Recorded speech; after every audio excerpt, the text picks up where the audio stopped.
All right, this is Double B here, and I got to do before we get started in the actual video thing there. I don't like I said, this pains me a great deal to do this because you know, towards the end of I'm gonna do what this is gonna be is what they call like a precursor thing, you know, before the actual before, you know, and the cursing, well, that comes later. So this is just the precursor. So it's well, you know, at the end of the thing, the videos there, I'd like to do a thing and say that these are my outtakes and afterthoughts. But of course, you know, I really haven't. I didn't outtake because I really, you know, make a mistake in the first place. I try to think about what I'm doing before I do it, so I don't have to take something out. Okay, so it's just afterthoughts most. But I have to confess that this video coming up, there's a little. You know, we know I don't have to use the M word like, you know, mistake, but it's a little glitch in there. And what happened was I was recording this particular episode, and I'm trying to, you know, like not just go too long, so stop and start a little, get that condensed down there. And so I was doing that, and apparently when I was just about done with the feature part, I went and clicked, you know, instead of like clicking it on again, I clicked it off, and so I lost that whole thing, you know. And I thought about, you know, well, I redo it now. You know, I just let it, because I did cover the sentient points of it, the center most important part. I think I covered pretty well, and you know, maybe the rest of it just kind of filler or something anyway. And so anyway, I didn't want to tell you now before you get started, because there will be something that comes along and it looks like it's winding down and whatnot, which it is. It's just gonna, you know, just kind of stop, you know, and a nice way to put it, just stop. And so, and then, you know, of course, after that, there'll be a little, you know, the outtakes and afterthoughts. Okay, so that will come after that. And so, you know, like I said, I want to cover this. I don't want anybody to be alarmed when it happens, because it weren't, you know, nothing, no big, you know, earthquake, nothing. No, I just made it with full, and I turned it off instead of on. But you get it, and you're probably not terribly unhappy that it's just, you know, a little bit shorter than it might have been. Of course, now I'm kind of messing with that here, but anyway. Alrighty then, today we're going to show you how to fillet and clean, or skin and clean, the pineapple fruit. Okay, I'm not sure why they call it a pineapple. It's not. They don't come from a pine tree. I know that much. Anyway, maybe they think it look a little bit like one of the pine cones that, you know. But anyway, we're going to cover that, and it's a very important thing to do. But first of all, I want to show you a little tip here, that if you like me, and I like fresh spinach, I like it a whole lot. Okay, and for the longest time, my biggest problem has been I get a bag of spinach or something, and you know, after a few days, it kind of starts to get mushy, kind of weird down in there, and the edges get funky, and you got a smell to it. You know, you got to remove those and rinse the good stuff off. It's just a mess. It's just a mess, and it's a waste. So I started trying to come up with, was there a way to make that last longer? So I came up with this. And so what I do here, I got this, what they call a clamshell. It's just, it ain't what I didn't get the spinach in. I got some spinach in this, but not this spinach today. Okay, in the bottom of this, I placed a layer, maybe, I don't know, 1/4 inch thick, something like that, of rice kernels. Okay, now you can this is all laid out here because I've used this rice before. You can use it 3 or 4 times. You dry it out in between. You let it sit out, or, you know, you can microwave it a little bit, but then you got to spread it out. And anyway, I don't use it much more than that, because it kind of, you know, just to make sure it's not taking in, absorbing too much weird stuff from the refrigerator. And I just, you know, 4 times maybe, that's enough. And then toss it, put some fresh rice in. But anyway, this is an amazing thing, and I just kind of popped into my head. I don't know what you call it, some kind of divine inspiration or what. But anyway, I put the napkin on top of the rice. Okay, and now what I want to do next is I want to create, and maybe these paper towels do good for that. I want to create a little pocket in there, and just like that. And then I take this package. I just bought this yesterday, very fresh, baby spinach. And now here's the thing. This spinach here, this was like, what does it say here? 11 ounces, okay? I got that specifically to have this this container. And now this one here is only, I think it's gonna say it's, I don't know, 6 ounces. Okay, so it's less, it's smaller. And that's good. Because what that's going to do, that when we put this in here, that's going to let that have some room for air to kind of circulate and dry, because that's what's going on, okay? The moisture and whatnot it's condensing in there, it's getting on that, and that wetness, holding that wetness next to that leaf is what does that to it. And it's just you don't need to happen. So you take the bag of spinach like so, you just put it in there, just spread out just a little bit. Oh yes, see, that's beautiful fresh spinach, you know. You can't do no better than that. Okay, so I filled up the pocket with the fresh spinach leaves. And you can see there's a little bit of moisture there. And so what I'm gonna do, before I refrigerate this, I'm gonna let it breathe a little bit, dry it on top. What's gonna happen as it goes on is that moisture is gonna be sucked down through. It's gonna get this paper towel, but that rice is gonna suck up a lot of that. And that's gonna, you know, keep the spinach fresh. So, but I'll do this now, and then like I said, I'm gonna set this aside uncovered for a little bit, let it dry out. But then before I place it in the refrigerator, I'll just take another little napkin. The thing is, you just want this dry stuff, you know, and this will absorb. The rice really sucks it in, so that works real well. But then and then when I go to put it away, I'll put that lid back on it and put it down there on the crisper tray. And yeah, you'd be amazed. It'll last 3 times as long. I guarantee it will last 3 times as long as it would in this old package here. So anyway, that's just a little bonus. You know, you can, like, you know, 2 for the price of 1, or for 2 for the price of none. But it was to our next thing here, and that is how to skin and clean the pineapple. Okay. Now this, the reason I'm doing this is because 6 or 8 weeks ago, somebody got on the internet and they were saying, well, all you've got to do is this naturally designed to peel it apart in segments, and you just grab one of these. And it's stupid. That's ignorant. They're just messing with you, because it will not work, right? That's just, I tried it just to make sure there was something I missed all these years, but no, that's wrong. What they did to trick you, and I don't know why people had to do this, because it's like they got nothing better to do, but what they did to trick you was they came in here like so. I'm not going to do it because it's ignorant. And they just pushed in around those segments like that, right? All the way around. Well, that took a long time, but they thought it was worthwhile just to misinform people. Okay, so we're going to clear this up, because I don't seem like an exotic thing to me, but a lot of people just don't know how to handle a pineapple correctly. And it's not that hard, okay? Leave this on. Don't go lopping anything off. Leave the bottom on, leave the top on. We'll get to that later. You just go in here, and that's going to be kind of hard and the wrong angle for me, because I'd be naturally cutting on this side. It's going to be hard for you to see that. But so I'll begin here, if you can see this, and then I'm turning on around so I don't hurt somebody. But anyway, so you come up at the top, right up next to that stem, and you take your fellatio knife, just like this, and you get right under those nubs. And then you cut down, okay? And I'm going in maybe 1/4 inch or less. You do not need to get everything off. Little things like that, those are not going to hurt you. Those little things, you'll see when we're done, but they don't hurt you at all. You want most of it off, because that'd scratch your throat and stuff, you know. And anyway, so first of all, I should say this. This is a perfect pineapple. The coloring, this is perfectly ripe. That's another thing a lot of people don't know. But you do not want a pineapple to have any green on it, you know, because it's gonna be sour. And they ship them green, and they got to sit in the sun, sit by the window, something like that. As long as it takes to develop a nice, you know, at least golden color. And you'll see some colors in there. It's gold and pink, and then a kind of a caramely, you know, it's not dark brown, but it's anyway. And that is perfect. It is the sweetest that you will get.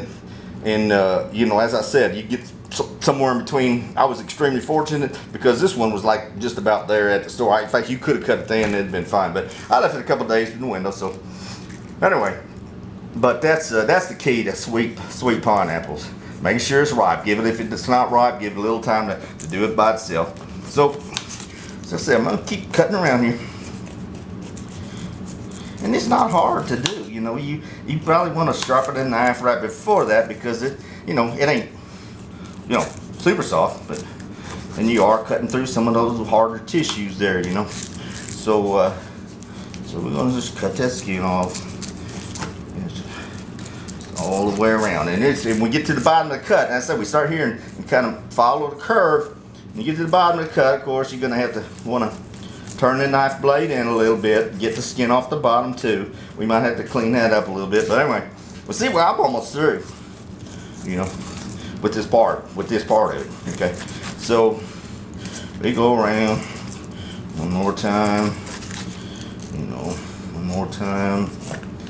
This is lovely. I mean, that's the odors, I should call them odors, the fragrance off of this pineapple. It's making me my mouth water. It's beautiful. Go on around. So that's pretty much it.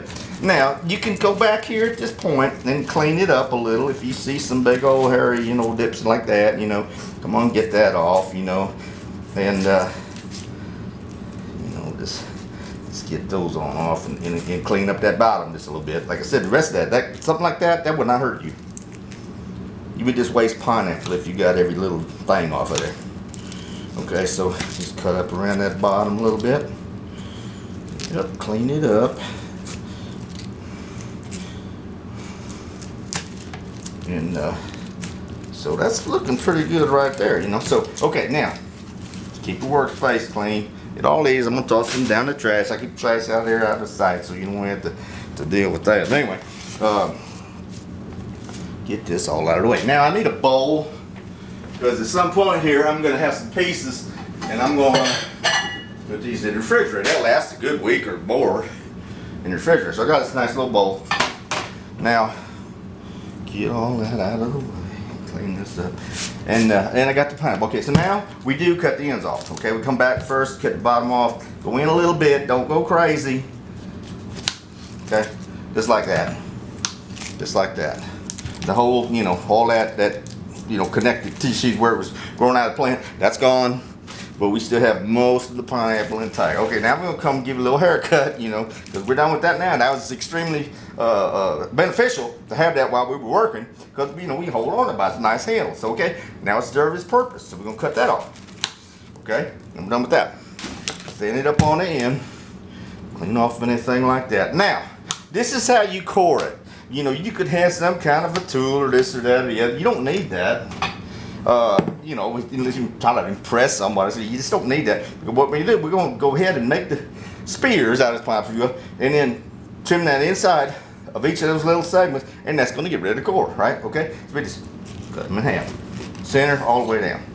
Alrighty, and so one half aside. Now we come around here, and this is kind of up to you. I mean, but you just sort of pick a nice size. You know, maybe we'll do this in thirds or fourths. I don't know. We'll go thirds. And you go from that core. Now look where that core, you can see a little bit in there. You can see it's hard to see on this because it's so ripe and nice. It is almost soft all the way through. But anyway, and it's not turning brown, as you can see. It's beautiful. So go in there and just slice on down. See, just like that. Come around here, and we might have gone a little bit smaller than that because it was kind of. What we want to do is get it narrow enough so that when you go to cut that core, you can get all the core off without losing any meat. Because if you just, you know, like here, I can't cut that off. I can't get to it, you know. So we got at least 4 pieces. Okay, so there we go again. And of course, some of that's gonna depend on the diameter of your pineapple. But okay, so now we got those. Okay, we got what, 8 little pineapple spears. Come in here. See, I don't know how well you can see this, but it's just that solid part there. And again, this is not, you know, it's just the little woody stem in the middle. That's all you're trying to remove. And there you go, okay? And you come out and get another one. And it's not, like I said, always err on the side of leaving something there. Because, you know, I tell you, you could eat this. It ain't gonna hurt you. Tastes pretty good. It's a little woody, but most people don't like that. And it's not that flavorful. So that's what I'm saying. I'm trying to impress on you. Do not be concerned like, oh, did I get all the core off or did I get all the skin off? It don't matter. Okay, go back here. So you can believe how easy this is too. All right, we just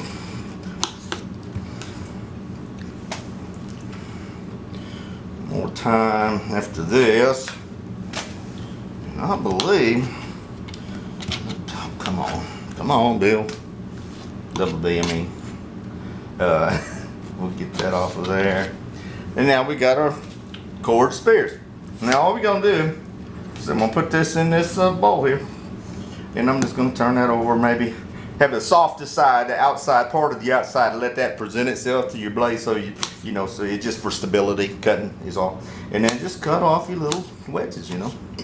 And I love this with, in the morning, you know, like fruit, but you know, fresh fruit with breakfast. You know, a lot of times I just this and maybe this in a cantaloupe, done in a similar fashion, but they don't have a cord, they got seeds to deal with it.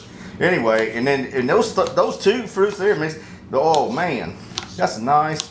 And it's something that you can do through the winter around here. I don't know. It's nice now because they're starting to get a little fresh fruit in the stores, but they haven't had. And so your cantaloupes back there, and sometimes because they bring in pineapple from the tropics, so it's pretty much available somewhere all year round. You know, price might fluctuate, but you know, so. But those two things, you know, that gives you that thing, because you're not, oh, I missed the cord.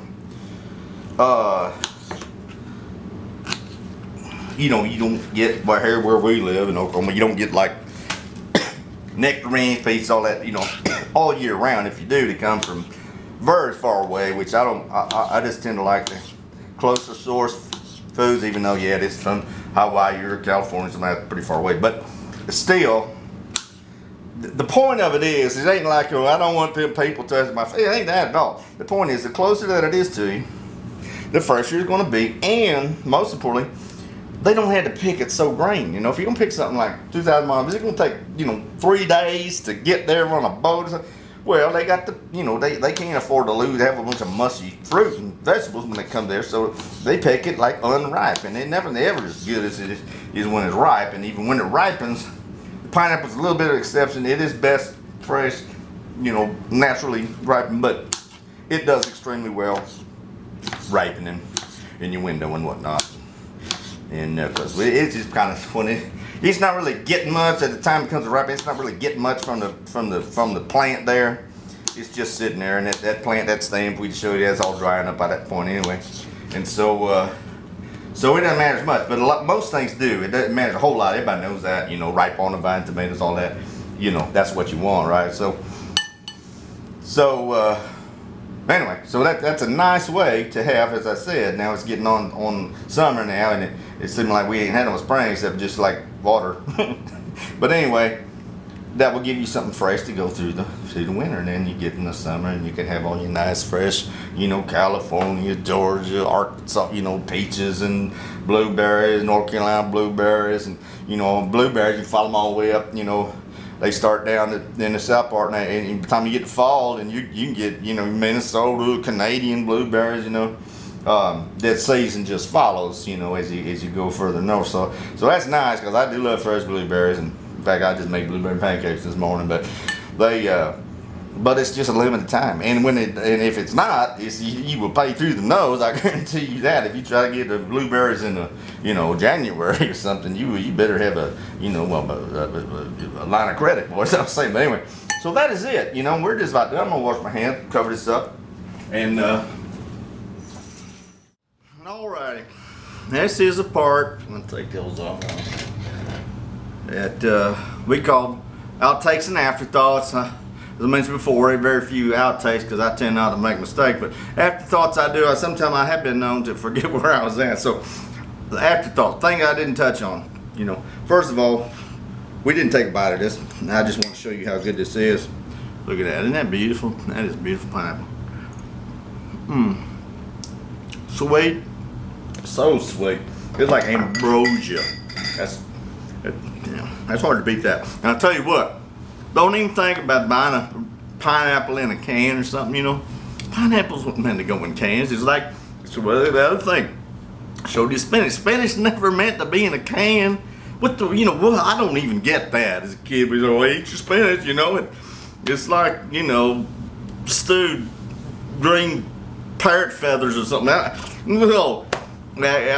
was, you know, I don't know, 10 or 12 before I even knew that was wrong, you know. It's like, but you know, canned lettuce. You ever seen canned lettuce? You think somebody's crazy, right? it ain't no different. So you don't can spinach and you don't can pineapples. They are somewhat, they fare a little bit better if that's all you can do, but the difference is so extreme. Plus, you know, you're gonna open that can, you're gonna eat that and it's well, it's nice and sweet. Well, yeah, it's nice and sweet. It ain't pineapple sweet you're tasting there. It's like corn syrup or something like that. That ain't no good. So anyway, fresh pineapple, that's the thing. And the pineapple is a kind of a thing that's like, it has some symbolism to it, and it's sort of the universal like symbolism of a festivity, you know, at an occasion and whatnot, and that's what, you know, you don't get that with a can. And also it's a symbol of hospitality. You know, a lot of people don't know, but it's like welcome. You know, I don't know if you ever something noticed before that sometimes they got welcome mats. They got pineapple layer on the welcome mat, maybe the shape of it or a different, you know, color woven in there or something. But pineapple, that's why. It means welcome. It's welcome to my home, but it's in a subtle way, you know, and so you know, I mean, I guess some people you don't want in your house, but you know, they'd be ones that didn't know what that meant. So see, that's the beauty of put pineapple there. Anybody knows what's going on, they know they're welcome. If they don't, if they're clueless, you don't need them in your house. Okay, so anyway, I just hope to, you know, I hope that got a little something out of it, and I did want to add those couple thoughts to it and let you see. I mean, that is delicious. That's one of the best I've tasted. And that, you know, I mean, I can't take all the credit for that because it, you know, it was just I left it long enough to ripen. I was fortunate to get it pretty ripe at the store, and it ripened nicely without rotting. So that was a wonderful thing. But do that. Do eat your fresh pineapples, your fresh spinach, and we'll catch up with you again. Thank you, Double B.